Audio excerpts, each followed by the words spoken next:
खराब समय तो समस्तिंक जीवन रे आसी थाए। समस्तिंक जीवन रे केबे ना केबे दुख मध्य आसी थाए। समस्ते मनरे भाभी थांती कि भगवान मते कौन पाई सबुबले दुख देउछंती, भगवान मते कौन पाई सबुबले कष्ट देउछंती। किंतु से लोकटी केबे भी हेले ता कर्म कथा चिंता करे नाही कि से कौन कर्म करिछि, कौन पाई ता जीवन रे एते कष्ट, कौन पाई ता जीवन रे एते खराब समय आसुची, काहींकी भगवान ताकू एते खराब समय देउछंती जहा द्वारा कि से सबुबले असुविधारे पड़ुची, से सबुबले कष्ट पाउची, कौन पाई ता सहित एमिति होउची। हाँ सांग माने यह हेउची खराब समय आसीबार संकेत। एही सबु संकेत देखिले बुझी जातु घटिबाकू जाउची किछि बड़ घटना। कौन सही सबु संकेत जहाँकि तुम मानकर जीवन रे आसुथिबा दुख, आसुथिबा खराब समयर प्रथमरु तुमको आह्वान करी देई थाए, तुमको तुम पाखरे पहुँचाई देई थाए कि तुम जीवन रे कौन हेबाकू जाउछि, तुम जीवन रे खराब समय आसीबाकू जाउछि। कौनसी भी मनीषर जीवन सहज होई न थाए। जदि मनीष को सुख मिले तेबे निश्चिंत दुख मध्य मिली थाए। खुशी रे केही भगवान को मने पकई न थांती। सेथिपाई मनीषर जीवन रे असुविधा आसुथाए और जाउथाए मध्य।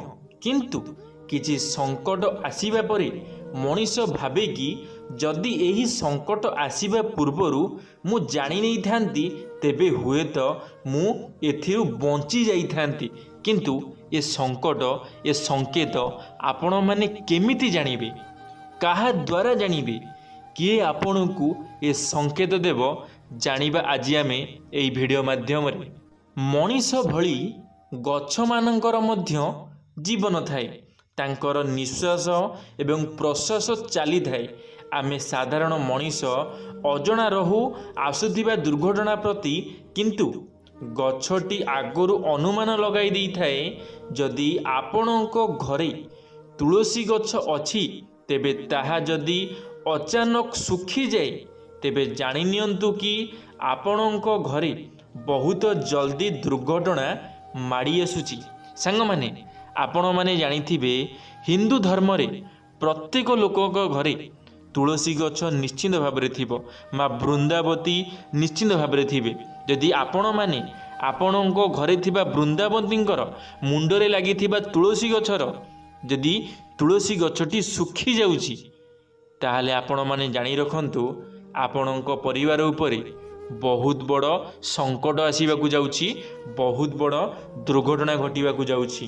द्वितीय रे होउची जदि आपणको घरे केही अचानक रोगरे पड़ी जाती एवं जेते चेष्टा करिले मध्य तांकु भल करि पारु नाहांती तेबे भाबी नियंतु आपणको भाग्य रे किछि खराब हेबाकू जाउछि। सांग माने यदि आपणको घरे केही सुस्थ सबल लोक हठात कौनसी गोटे रोगरे पीड़ित हो जाउछि, रोगाग्रस्त हो जाउछि, ताहले जानि रखंतु किछि गोटी निश्चित भाव में असुविधा हेबाकू जाउछि, गोटे बहुत बड़ खराब हेबाकू जाउछि। तो सेथिपाई आपण माने सावधान रुहंतु। तृतीय रे हेउछि सबुबले घर को सफा रखी घरे खुशी आनिबा पई लक्ष्मी को सबुबले प्रसन्न करिबा उचित। किंतु जेते सफा करिले मध्य सबुआडे अपरिष्कार थाए सेही घरे केबे भी माँ लक्ष्मी आसीबे नाही एवं घरे टंकार अभाव देखा जीवो।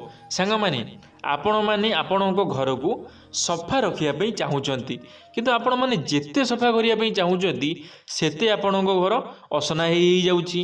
ताले आपण माने जानि रखंतु यदि आपणको घर सफा सुतरा नाही केबे भी हेले आपणको घर को माता लक्ष्मी आसीबे नाही, जहा द्वारा कि आपणको घरे धनर अभाव होई पारे। चतुर्थ रे हेउची सबुबले देखिथिबे कि पिंपुड़ी एवं पोक माने घरर मिठा जिनिस प्रति आकर्षित होइथांती। जदि यार विपरीत आपण को घरे लुणिया जिनिस उपरे सेमाने पड़िथिबे तेबे भाबी नेबे आपण को खराब समय आसीगला बोली। हाँ सांग माने आपण जानिथिबे कौनसी पोकजोक हुअंतु बा पिंपुड़ी जंदा हुअंतु ସେମାନେ ମିଠା ଜିନିଷ ଉପରେ ସମସ୍ତେ ବସି ଥାଆନ୍ତି।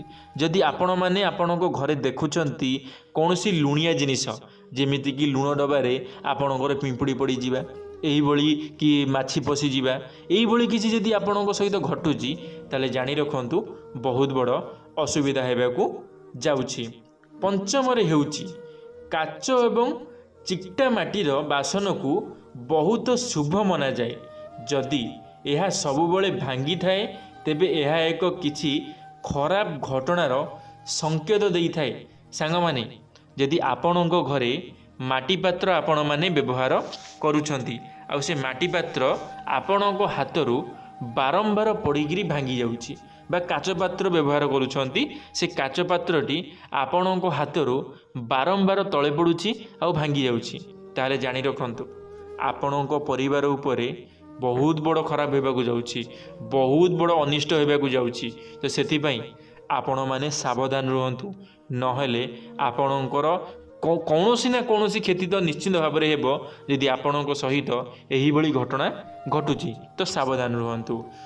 ସାଙ୍ଗମାନେ, ଷଷ୍ଠରେ ହେଉଛି କେତେଥର ଆପଣଙ୍କୁ ଭୋଜନ କରିବାର ପ୍ରଥମେ ଖରାପ ଲାଗେ, ପରେ ତାହା ଭଲ ଲାଗେ। ଯଦି ଏହା ଆପଣଙ୍କ ସହିତ ହେଉଛି, ତେବେ ଏହା ଏକ ଖରାପ ସଂକେତ ଅଟେ। ସାଙ୍ଗମାନେ, ଆପଣମାନେ କ'ଣ କରିଥାନ୍ତି ନା, ଯେତେବେଳେ ଭୋଜନ କରିବା ପାଇଁ ବସିଥାନ୍ତି, ଖାଇବା ପାଇଁ ବସିଥାନ୍ତି, ପ୍ରଥମେ ଆପଣଙ୍କୁ ବହୁତ ଖରାପ ଲାଗିଥାଏ ଖାଦ୍ୟଟି, ଆପଣଙ୍କୁ ଲାଗିଥାଏ ମୋତେ ଖାଦ୍ୟଟି କାହିଁ ଟେଷ୍ଟ ଲାଗୁନି। ତାପରେ ଆପଣମାନେ କିଛି ସମୟ ଖାଇଲା ପରେ ଆପଣଙ୍କୁ ସେ ଖାଦ୍ୟଟି ଭଲ ଲାଗିଥାଏ। ଆପଣମାନେ ମନରେ ଭାବନ୍ତି ଏ ଖାଦ୍ୟଟି ମୋତେ ପ୍ରଥମେ ତ ଭଲ ଲାଗିଲା ନାହିଁ, ଏବେ କ'ଣ ପାଇଁ ଭଲ ଲାଗୁଛି? ତ ସେତେବେଳେ ଆପଣମାନେ ମନରେ ଭାବନ୍ତି କ'ଣ ପାଇଁ ଏମିତି ହେଉଛି, କ'ଣ ପାଇଁ ଖାଦ୍ୟଟି ମୋତେ ପ୍ରଥମେ ଭଲ ଲାଗୁଛି, ତାପରେ ପୁଣି ଭଲ ଲାଗୁନି, ଏମିତି ମୋ ସାଙ୍ଗରେ କାହିଁକି ଘଟୁଛି? ତାହେଲେ ଆପଣମାନେ ଜାଣି ରଖନ୍ତୁ ଆପଣଙ୍କ ଜୀବନରେ କୌଣସି ଗୋଟିଏ ଅଘଟଣ ଘଟିବାକୁ ଯାଉଛି, କୌଣସି ଗୋଟିଏ ଅସୁବିଧା ହେବାକୁ ଯାଉଛି। ତ ସେଥିପାଇଁ ଆପଣମାନେ ସାବଧାନ ରୁହନ୍ତୁ, ନହେଲେ ଆପଣମାନେ ଅସୁବିଧାରେ ପଡ଼ିପାରନ୍ତି। ତ ସେଥିପାଇଁ ଆପଣମାନଙ୍କୁ ମୁଁ ଜଣାଇ ଦେବାକୁ ଚାହୁଁଛି, ଆପଣମାନଙ୍କୁ ମୁଁ ଯାହା ବି ସବୁ କଥା କହିଲି, ଯଦି ଆପଣଙ୍କ ଘରେ ବା ଆପଣଙ୍କର କୌଣସି ବି ଜାଗାରେ ଆପଣ ରହୁଛନ୍ତି, ସେ ଜାଗାରେ ଘଟୁଛି, ଆପଣଙ୍କ ଆଖି ସାମ୍ନାରେ ଏହିସବୁ ଅଘଟଣ ଘଟୁଛି, ତାହେଲେ ଆପଣମାନେ ଜାଣି ରଖନ୍ତୁ ଆପଣମାନେ ସାବଧାନ ରୁହନ୍ତୁ, ନହେଲେ ଆପଣମାନେ ଅସୁବିଧାରେ ପଡ଼ିପାରନ୍ତି। ଯଦି ଭିଡ଼ିଓଟି ଆପଣମାନଙ୍କୁ ଭଲ ଲାଗିଥିବ, ଯଦି ଭିଡ଼ିଓରୁ ଆପଣମାନଙ୍କୁ କିଛି ଶିଖିବା ପାଇଁ ମିଳିଥିବ, ତାହେଲେ ଲାଇକ୍ଟିଏ ନିଶ୍ଚିନ୍ତ ଭାବରେ କରିଦେବେ। କମେଣ୍ଟ ବକ୍ସରେ ଆପଣମାନଙ୍କର ମତାମତ ରଖିବେ।